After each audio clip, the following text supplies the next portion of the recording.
नमस्कार, आप देख रहे हैं इंडिया टीवी। आपके साथ मैं हूं मीनाक्षी जोशी। वक्त हो गया है राजधर्म का। राजधर्म में आज सबसे पहले बात होगी पड़ोसी मुल्क बांग्लादेश की, जहां तख्ता पलट के बाद पहली बार वोटिंग हो रही है। बांग्लादेश की कमान तारिक रहमान को मिलेगी या जमाती कप्तान बनेंगे, आज इसका फैसला हो रहा है। बांग्लादेश में वोटिंग के दौरान जबरदस्त हिंसा की भी खबर है। कहीं बम चले तो कहीं गोलियां चली, कहीं बूथ लूटे जा रहे हैं, बैलेट पेपर पहले से छापे जा रहे हैं। आपको बांग्लादेश में किस तरह वोट चोरी हो रही है, किस तरह हिंदुओं को टारगेट किया जा रहा है, उसकी एक एक तस्वीर दिखाऊंगी। लेकिन उससे पहले आपको इस वक्त बांग्लादेश चुनाव से जुड़ी हुई एक बड़ी अपडेट दे देती हूँ। बांग्लादेश में हिंसा के बीच वोटिंग जारी है। अब सिर्फ 90 मिनट की वोटिंग बाकी है और अब तक सिर्फ 33% वोटर ही वोट डाल पाए हैं। सोचिए जरा, इस वक्त दोपहर के 3 बज रहे हैं, 33% मतदान ही हो पाया है। बड़े पैमाने पर बूथ कैप्चरिंग की रिपोर्ट आ रही है। बांग्लादेश के मुंशीगंज 3 और गोपालगंज सदर इलाके में वोटिंग सेंटर के बाहर देसी बम फेंका गया। पोलिंग बूथ के बाहर धुआं तस्वीरें सामने आई। धमाके की वजह से कुछ देर के लिए मतदान को भी रोकना पड़ा।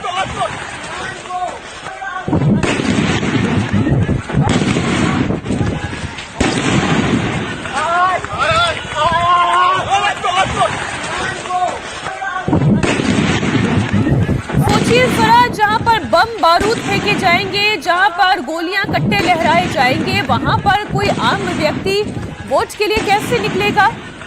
कोई हिंदू अपने आप को सुरक्षित कैसे महसूस करेगा? जहां पर खुलेआम वोट की चोरी हो रही हो, जहां बंदूक की नोक पर बैलेट पेपर छापे जा रहे हो, जहां पर खुलेआम बमबाजी हो रही हो, जहां खुलेआम हिंदुओं को डराया जा रहा हो, वहां पर मतदान हिंदू करने के लिए कैसे निकलेगा?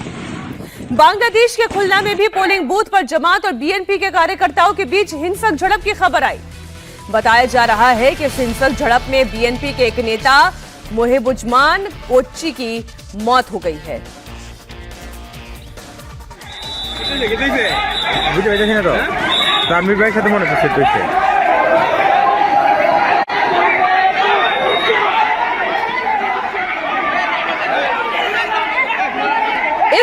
इस मतदान में, इस चुनाव में दरअसल 2 ही प्लेयर है। एक तरफ कट्टरपंथी जमात है तो दूसरी तरफ बीएनपी है। 2 के बीच मुकाबला है और इस वक्त दोनों के कार्यकर्ता आपस में भिड़ते हुए दिखाई दे रहे हैं। बांग्लादेश में अब 90 मिनट से भी कम की वोटिंग बाकी है। अब तक सिर्फ 33% मतदान हुआ है और इसके पीछे सबसे बड़ी वजह बोगस पोलिंग और बूथ कैप्चरिंग है। जमात के लोग बूथ कैप्चर कर रहे हैं, जो वोटर पोलिंग बूथ पर पहुंच रहे हैं उन्हें धमकी दे रहे हैं। जमात के लोग हिंदू बस्तियों में जाकर हिंदुओं को धमकी दे रहे हैं। शेख हसीना की पार्टी पर बैन लगा है। बांग्लादेश में वोट चोरी के 10 सबूत आपको दिखाती हूं।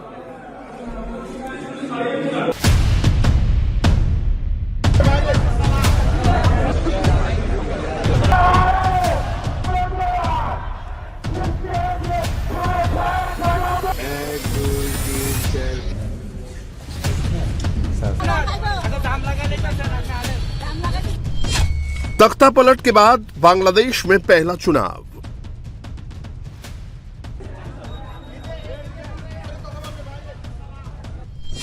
बांग्लादेश में हो रही है खुल्लम खुल्ला वोट चोरी।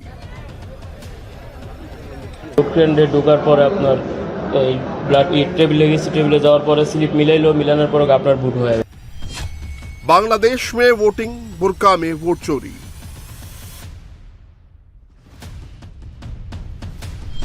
जमातियों की गुंडागर्दी, हिंदुओं को धमकी। সেরকম নিরাপত্তা দেওয়ার জন্য তোমাদের এই আইসি, যে উল্টো কথা কছো না এর ফল। जमात के लोग छाप रहे हैं वोट।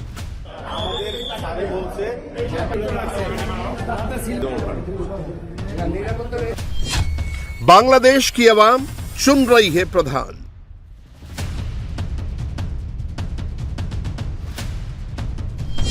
जमात को कमान या तारिक बनेंगे कप्तान।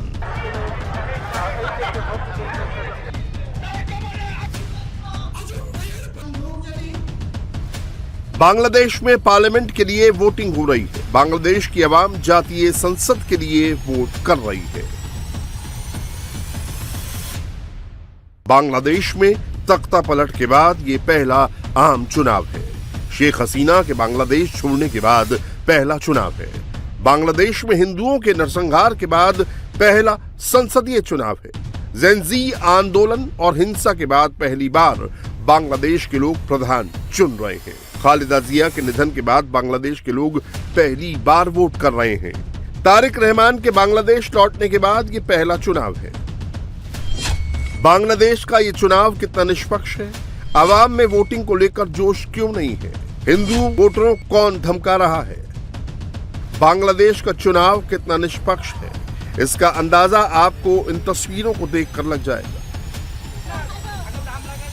वोट चोरी का सबूत नंबर 1। ये तस्वीर सिद्धरगंज नारायणगंज के धनकुंडा पोलिंग सेंटर की है, जहां वोटिंग शुरू होने से पहले ही पोलिंग बूथ पर चुनाव कर्मियों ने बैलेट पेपर पर स्टैंप लगा दिया। जमात के चुनाव चिन्ह पर मोहर लगाई गई। उसका सबूत देखिए, बैलेट पेपर नंबर 10421186 है, जिसमें तराजू जो जमात इस्लामी पार्टी का चुनाव चिन्ह है उस पर मोहर लगाई गई है। ये तस्वीर वोटिंग शुरू होने से 11 मिनट पहले सोशल मीडिया पर शेयर की गई। वोट चोरी का सबूत नंबर 2। बांग्लादेश में वोटिंग के दौरान कितनी धांधली हो रही है, उसका सबूत नंबर 2 देखिए। ये बांग्लादेश की राजधानी ढाका की तस्वीर है, जहां पैसे से वोट खरीदे जा रहे हैं। लिफाफे में भरकर वोटरों में पैसे बांटे जा रहे हैं। बताया जा रहा है कि ये ढाका 6 निर्वाचन क्षेत्र के एक पोलिंग बूथ के पास का वीडियो है, जिसमें जमात इस्लामी के लोग खुल्लम खुल्ला पैसे बांट रहे हैं। वोट चोरी का सबूत नंबर 3।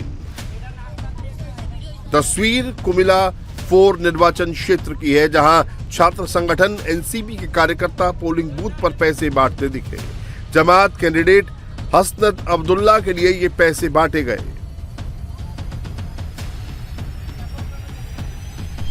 वोट चोरी का सबूत नंबर 4। बांग्लादेश में पैसे सिर्फ जमाती नहीं बांट रहे हैं, बल्कि तारिक रहमान की पार्टी भी वोटरों में खूब पैसे बांट रही है। ये तस्वीर पटू आखाली की है, जहां बीएनपी के उम्मीदवार शाहिद उद्दीन चौधरी के पीए की गाड़ी को जब्त किया गया, जिसमें से 50 लाख रुपए कैश जब्त किए गए। वोट चोरी का सबूत नंबर 5। बांग्लादेश में किस तरह का चुनाव हो रहा है, उसकी वानगी आप इस तस्वीर को देखकर लगा सकते हैं। बोरके में जमात की महिला कार्यकर्ता जबरन वोट डलवा रही हैं। पोलिंग बूथ पर वोटरों के हाथों में स्टैंप लगा हुआ बैलेट पेपर दिया जा रहा है। महिला वोटरों को सिर्फ बैलेट बॉक्स में बैलेट पेपर डालना रह गया है। वोट चोरी का सबूत नंबर 6। बांग्लादेश में जबरदस्त बोगस पोलिंग हो रही है, यानी असली वोटरों की जगह दूसरे वोटर पहले ही वोट डाल रहे हैं। ढाका में जब ये वोटर अपना वोट डालने पोलिंग बूथ पर पहुंचा तो उसे बताया गया कि उसका वोट तो पहले ही डाला जा चुका है। ये बात उसने हाथ में वोटर आईडी कार्ड लेकर खुद बताई। আমি ভোট দিতে পারি নাই, আমার ভোট ওনারা কে দিছে জানি না, তো আমাকে এখান থেকে বের করে দেওয়া হচ্ছে। আমি ভোট দিতে কিন্তু পারি নাই, এখনো বললাম আমি এই যে কেন্দ্রের সামনে আছি, এই যে বাইরে আছে, আমি কিন্তু ভোট দিতে পারি নাই এখনো। वोट चोरी का सबूत नंबर 7। बांग्लादेश में वोट चोरी का सबूत नंबर 7 देखिए। जब एक फर्स्ट टाइम वोटर वोट डालने पोलिंग बूथ पर पहुंचा तो उसे बता दिया गया कि उसका वोट ऑलरेडी कास्ट हो चुका है। কেন্দ্রে ঢোকার পরে আপনার এই ব্লাড টেবিলে গেছে, টেবিলে যাওয়ার পরে স্লিপ মিলাইলো, মিলানোর পরে আপনার ভোট হয়ে গেল। वोट चोरी का सबूत नंबर 8। बांग्लादेश में सिर्फ बोगस पोलिंग और वोट चोरी नहीं हो रही है, बल्कि बूथ कैप्चरिंग भी हो रही है। पोलिंग बूथ पर जब वोटर वोट डालने पहुंचे तो वहां पहले से ही जमात के कार्यकर्ता मौजूद थे और वहां पहले बैलेट पेपर पर स्टैंप लगाकर बैलेट पेपर को बैलेट बॉक्स में डाला जा चुका था।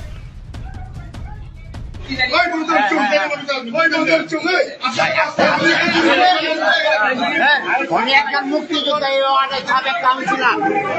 এরকম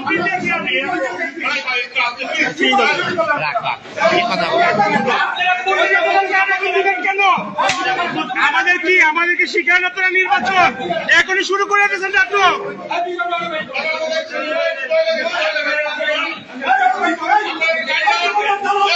ও এখানে ঢুকছে কেন? আপনারা থাকা অবস্থায় ও এখানে ঢুকছে কিভাবে? আপনারা থাকা অবস্থায় ও এখানে ঢুকছে কিভাবে?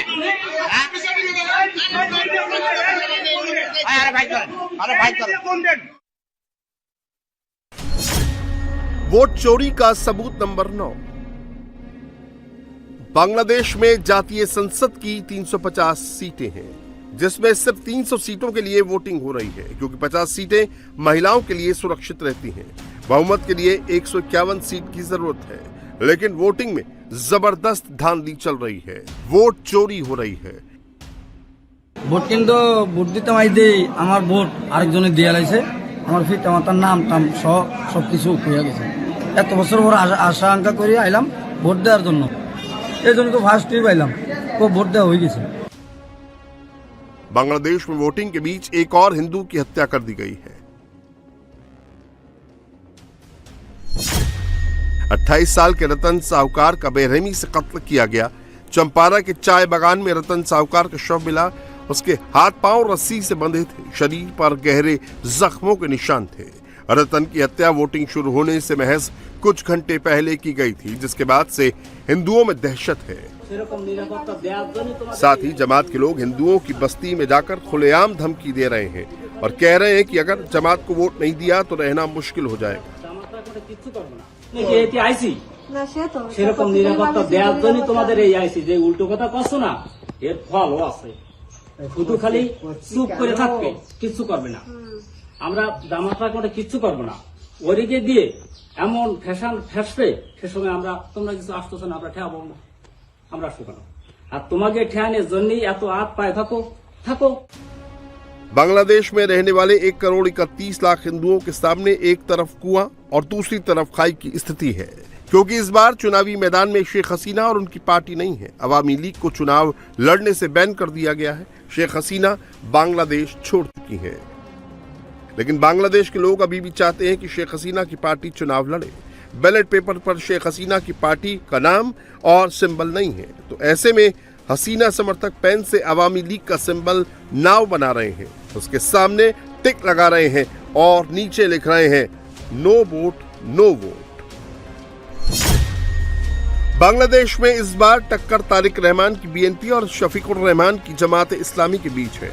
कहा जाता है जमात इस्लामी को मोहम्मद यूनुस का सपोर्ट है, लेकिन अब तक आए सर्वे में तारिक रहमान की पार्टी आगे है। बांग्लादेश के 65 से 68% वोटर्स चाहते हैं कि तारिक रहमान ही बांग्लादेश की कमान संभाले, जबकि 53 से 58% बांग्लादेशी चाहते हैं कि कट्टरपंथी शफीकुर रहमान प्रधानमंत्री बने। हालांकि इसका फैसला कल सुबह तक हो जाएगा, लेकिन शफीकुर रहमान इसे ऐतिहासिक क्षण बता रहे हैं। On that note, there is no second class citizen. Sir, All there of is us. no second class Yes, citizen. all of us. Sir, once the election commission said this is the historical We have election. no doubt India is my nearest neighbor. It will be our priority. Do you see yourself as a prime minister? Sorry, sir. You will be the prime minister? I don't know. It's one question, last question from my side. In India, there is a concern about minorities in Hindu. What's your message to the I have no minority in my country. Hindu? No minority. We all are equal. How are We Bangladesh? are all first-class citizen in this country. We never endorse any minority or majority. Only upon the basis of belief. We never admit it. Bangladesh में तख्ता पलट के बाद जहां पहली बार चुनाव हो रहा है, वहीं पाकिस्तान के हुक्मरान सच कबूल कर रहे हैं। अमेरिका के सामने पाकिस्तान की क्या हैसियत है, इसका कबूलनामा कर रहे हैं। पाकिस्तान ने माना है कि अमेरिका ने उसका टॉयलेट पेपर की तरह इस्तेमाल किया। अमेरिका के सामने कटोरा लेकर भीख मांगने को मजबूर पाकिस्तान के मंत्री ये बयान देने के लिए क्यों मजबूर हो गए? क्या ट्रंप की नजरों से पाकिस्तान उतर चुका है? क्या ट्रंप मुनीर को उसकी औकात बताने वाले हैं? देखिए ये रिपोर्ट। क्या अमेरिका में बेआबरू होने वाला है मुनीर?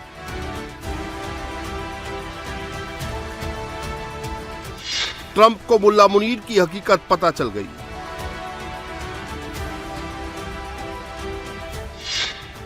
पाकिस्तान से मोहभंग, जल्द औकात बताएंगे ट्रंप।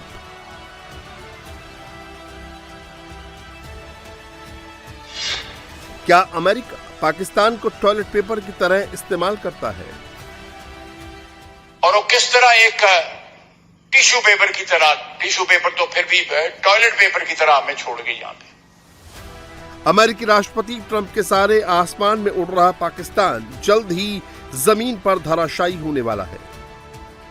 मुनीर के पाकिस्तान को लेकर जो हसीन सपने दिखाए थे, झूठे वादे किए थे, उसकी कलई खुलने लगी है। मुनीर ने झूठे वादे कर अमेरिका से करोड़ों डॉलर ऐंठ लिए, लेकिन अब ट्रंप को मुनीर की असलियत पता चल चुकी है। ट्रंप को मालूम हो गया है कि मुनीर मक्कार है, नकारा है। अमेरिका को झूठे सब्ज बाग दिखाकर करोड़ों डॉलर हड़पे। इसीलिए ट्रंप पाकिस्तान और मुनीर को उसकी औकात बताने वाले हैं। उसके पहले ही पाकिस्तान ने रोना गाना शुरू कर दिया है। पाकिस्तान के मंत्री अमेरिका और पाकिस्तान को टॉयलेट पेपर की तरह इस्तेमाल कर फेंकने का आरोप लगा रहे हैं। मैं अभी अपने फोन पे जो है यूनाइटेड नेशंस में तकरीर की हुई है हिलरी क्लिंटन, उसने सब कुछ बयान किया हुआ है। वो इस पे चलाएं इसके ऊपर कि किस तरह पाकिस्तान को उन्होंने इस्तेमाल किया। लैंडमार्क तकरीर है उसकी, और वो किस तरह एक टिश्यू पेपर की तरह, टिश्यू पेपर तो फिर भी टॉयलेट पेपर की तरह हमें छोड़ गई यहां पे।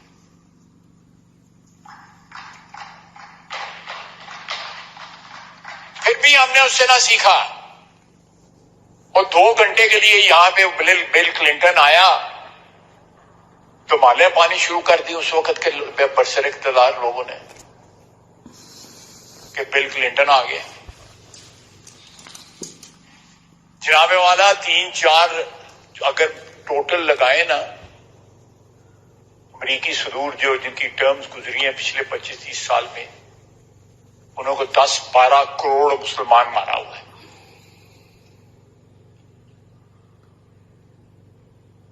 उन्होंने कजाफी के बेटे को भी नहीं छोड़ा।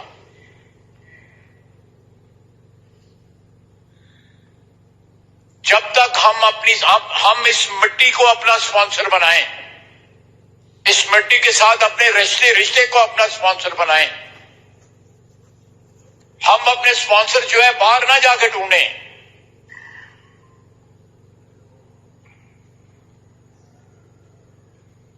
वो अरबी में कहते हैं, मैं बाहर नौकरी की हुई थी, कफील जो है वो यहां ही होने चाहिए हमारे।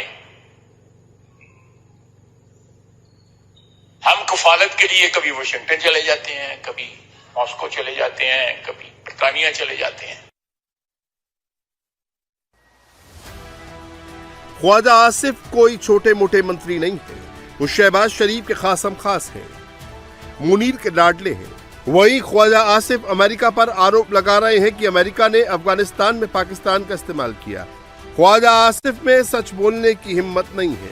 सच्चाई तो यह है कि पाकिस्तान में किसकी सरकार बनेगी, कौन आर्मी चीफ बनेगा, ये अमेरिका ही तय करता है।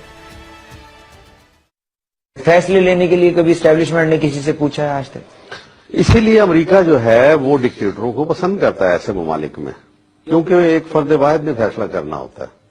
तो पाकिस्तान के अंदर वो आर्मी चीफ को बहुत अपनी मर्जी से, जो वो यहाँ आर्मी चीफ नहीं बनता। अगर आप समझते हैं कि वैसे हम बना सकते हैं, ये हमारा अंदरूनी मामला है, ऐसा नहीं होता। सर, आपको पाकिस्तान में आर्मी चीफ बनाया जा रहा था एक दौर में और मशवरे जारी थे, क्यों ये फैसला नहीं हो सका कि आप पाकिस्तान के आर्मी चीफ बन सकते हैं?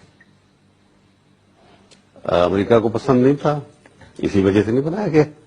अमेरिका ने इनकार कर दिया आपको आर्मी चीफ बनाने से? हर कोई जानता है, मिठाइयां तकसीम हुई जब मैं नहीं बना, इंडियन एम्बेसी के अंदर मिठाइयां तकसीम हुई, लोग गवाह हैं, लिखा लोगों ने इसके ऊपर, मैंने नहीं लिखा। तो ये आपको एक अक्कासी करता है हमारी मजबूरियों की कि हम कितने मजबूर हैं।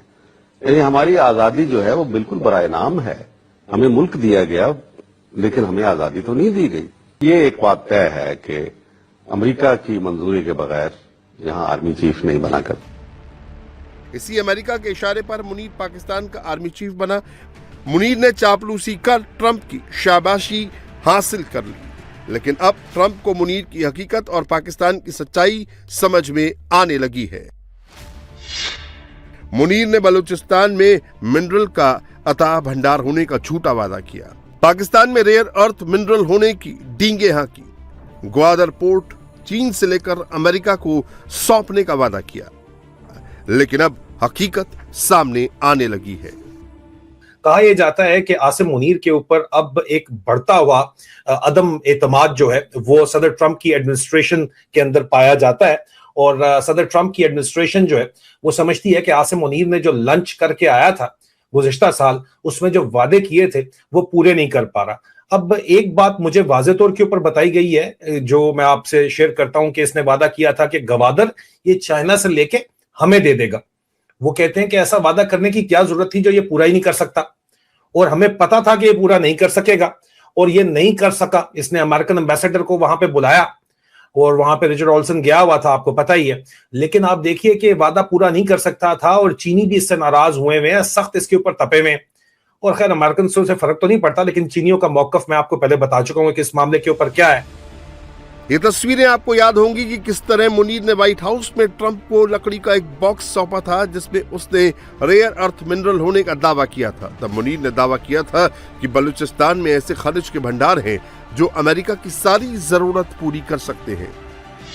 उसका असर यह हुआ कि ट्रंप ने बलूचिस्तान में खदानों की माइनिंग के नाम पर पाकिस्तान को 1.3 अरब डॉलर के फंड को मंजूरी दे दी।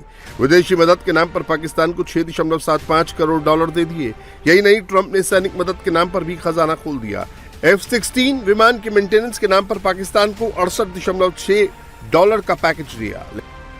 लेकिन जल्द ही ट्रंप को एहसास हो गया कि पाकिस्तान ने उन्हें ठगा है। उसके बाद से ट्रंप मुनीर को उसकी औकात बताने में जुटे हैं। यही वजह है कि वॉशिंगटन में क्रिटिकल मिनरल्स पर शिखर सम्मेलन हुआ तो 55 देशों के नेताओं को बुलाया गया।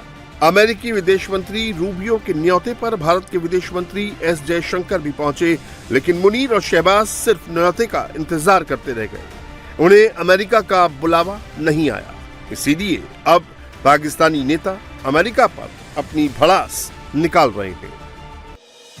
मुनीर पर ट्रंप का भरोसा उठ रहा है। उसी समय ये खबर आ रही है कि पाकिस्तान के पूर्व army chief Javed Bajwa bathroom में गिर गए हैं। बाजवा को इतनी चोट आई कि उन्हें अस्पताल में भर्ती कराना पड़ा। कहा जा रहा है कि बाजवा अपने घर पर बाथरूम में गिर पड़े, इसकी वजह से उनके सिर पर गंभीर चोट आई। चोट इतनी गंभीर है कि उन्हें आईसीयू में भर्ती करना पड़ा। बाजवा को कंबाइंड मिलिट्री हॉस्पिटल में भर्ती कराया गया, जहां उनका ऑपरेशन किया गया है। लेकिन पाकिस्तान में ही बाजवा के इस चोट की थ्योरी पर सवाल उठ रहे हैं।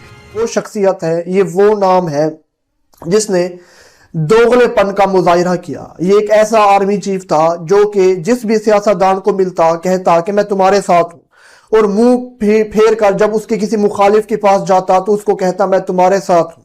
यानी कि ये एक ऐसा बदनुमा बदतरीन पाकिस्तान का आर्मी चीफ था जिसने पाकिस्तान की सियासत के अंदर तो मुदाखलत की ही की, लेकिन इस वक्त जो पाकिस्तान के निजाम के पर जो लोग काबिज है उसके अंदर जनरल रिटायर्ड कमर जावेद बाजवा का एक बहुत बड़ा हाथ था, और उस ही जनरल रिटायर्ड कमर जावेद बाजवा की वजह से आज इस पाकिस्तान के निजाम के ऊपर जो जालिम लोग मुसल्लत हैं ये इस ही की बदौलत है। अब इस हवाले से जनरल रिटायर्ड कमर जावेद बाजवा के हवाले से हमें खबरें मौसूल हुई हैं कि मौसूफ अस्पताल मुंतकिल हुए थे गिरने की वजह से। पहले तो इस न्यूज को लाइटली लिया गया, लेकिन अब जो हमें रिपोर्ट्स निकल कर आ रही है, हमारे पास जो खबर निकल कर आ रही है वो काफी हैरान कुन है। क्या एक पांव फिसल कर गिरने से भी इस हद तक हालत तशवीशनाक हो सकती है? 2016 से 2022 तक पाकिस्तान के आर्मी चीफ रहे बाजवा की चोट की थ्योरी पर सवाल उठ रहे हैं। क्या कोई शख्स बाथरूम में गिरकर इतना गंभीर हो सकता है कि उसे आईसीयू में भर्ती करना पड़े? क्या बाथरूम में गिरने से सिर पर गंभीर चोट आ सकती है, या बाजवा की चोट के पीछे कोई बड़ी साजिश है? क्या ये मामला वाकई गिरने का है? गिरने का है तो क्या बाथरूम के अंदर गिरने का है या किसी और जगह पर गिरने का है? सच है कितने झूठ हैं सारे के सारे, ये सब कुछ तो उनकी फैमिली ही कंफर्म कर सकती है। जाहिर है हम वहां पर ग्राउंड पर लोगों से बात कर रहे हैं जो इनकी फैमिली को करीब से जानते हैं, या ऐसे जराए जो इन तमाम मामला का कुछ ना कुछ इल्म रखते हैं, उसमें कुछ झूठ की लफ्जिश भी हो सकती है। इसलिए जितनी बात सुनी है वो आपके सामने रख रहा हूं। पता ही चला है कि शायद सुबह सुबह नहाने के लिए तशरीफ लेकर गए थे, बरहना थे, गिरे, उसके बाद इन्हें टॉवल में लपेट कर बाथरूम से बाहर निकाला गया, कोमा की हालत में थे, सीएमएच शिफ्ट किया, वहां पर भी बिल्कुल बेहोश रहे, डॉक्टर्स को लगा के उनकी आखिरी वक्त उनका आ गया है और वो वफात पा जाएंगे, जिसकी वजह से बच्चों को भी बुलाया गया, खानदान को भी बुलाया गया। लेकिन फिर वो कोई आप कह लीजिए, कहा जाता है 18 घंटे के बाद वो होश में आए, उन्होंने बीवी और बच्चों को पहचाना, लेकिन अभी भी उनकी हालत क्रिटिकल है। जैसे आपको रिपीट कर रहा हूं कि जो न्यूज पर यह खबर चलना। ईरान पर हमले से पहले डोनाल्ड ट्रंप और नेतन्याहू के बीच क्या रणनीति बनी? न्यूक्लियर पर ईरान के साथ डील होगी या फिर होगा मिडनाइट हैमर ऑपरेशन? अमेरिका ने अपने एक युद्धपोत को ईरान की ओर क्यों रवाना किया? क्या इस बार ईरान पर सबसे बड़े हमले की तैयारी में है ट्रंप? अमेरिकी तैयारी के बीच ईरानी सेना कैसे अलर्ट मोड पर है? क्या ईरानी मिसाइल फोर्स की सिंगल ट्रिगर पर है? अमेरिका और ईरान के बीच युद्ध की आशंका के बीच एक अपडेट आपको मिलेगी इस रिपोर्ट में।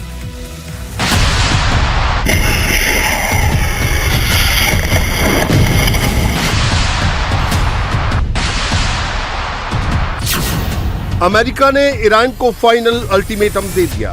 As you know, we have a massive flotilla right now going over to Iran. We'll see what happens. I think they want to make a deal. I think they'd be foolish if they didn't. क्या Iran के खिलाफ सबसे बड़े हमले की तैयारी में है अमेरिका? सुप्रीम लीडर खामेनेई भी झुकने को तैयार नहीं। क्या होकर रहेगी वॉर?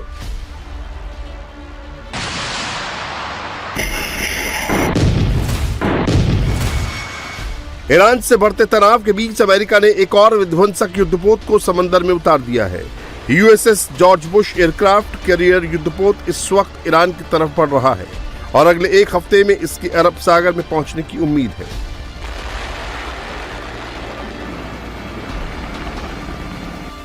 अमेरिकी नेवी का सबसे बड़ा युद्धपोत यूएसएस इब्राहिम लिंकन पहले से ही मिडिल ईस्ट में मौजूद है, जो 90 से ज्यादा घातक फाइटर जेट समेत युद्ध के साजो सामान से लैस है।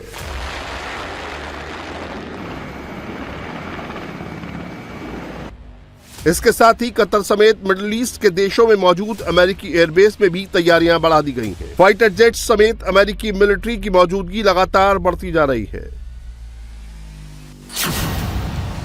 अब सवाल है कि अमेरिकी युद्धपोत यूएसएस इब्राहिम लिंकन पहले से ही अरब सागर में मौजूद है, तो फिर दूसरे एयरक्राफ्ट कैरियर को क्यों रवाना किया गया?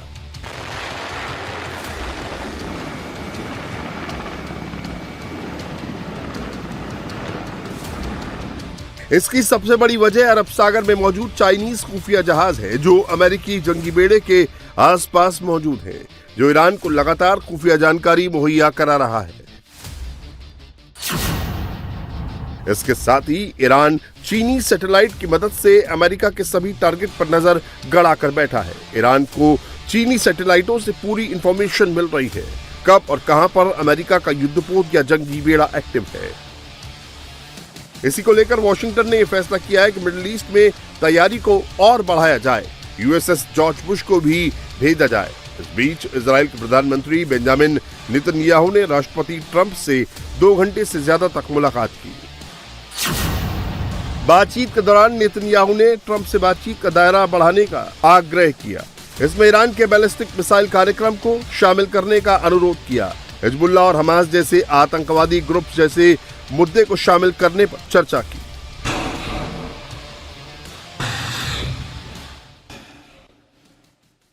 बातचीत के बाद ट्रंप ने ईरान पर हमले की खुली धमकी दी। ट्रंप ने कहा है कि अगर न्यूक्लियर और मिसाइल प्रोग्राम को लेकर समझौता नहीं करते तो ये उनकी मूर्खता होगी। As you know, we have a massive flotilla right now going over to Iran. We'll see what happens. I think they want to make a deal. I think they'd be foolish if they didn't. We took out their nuclear power last time, and we'll have to see if we take out more this time. And I would say that I'd rather make a deal. It's got to be a good deal. No nuclear weapons, no missiles, no this, no that, all the different things that you want.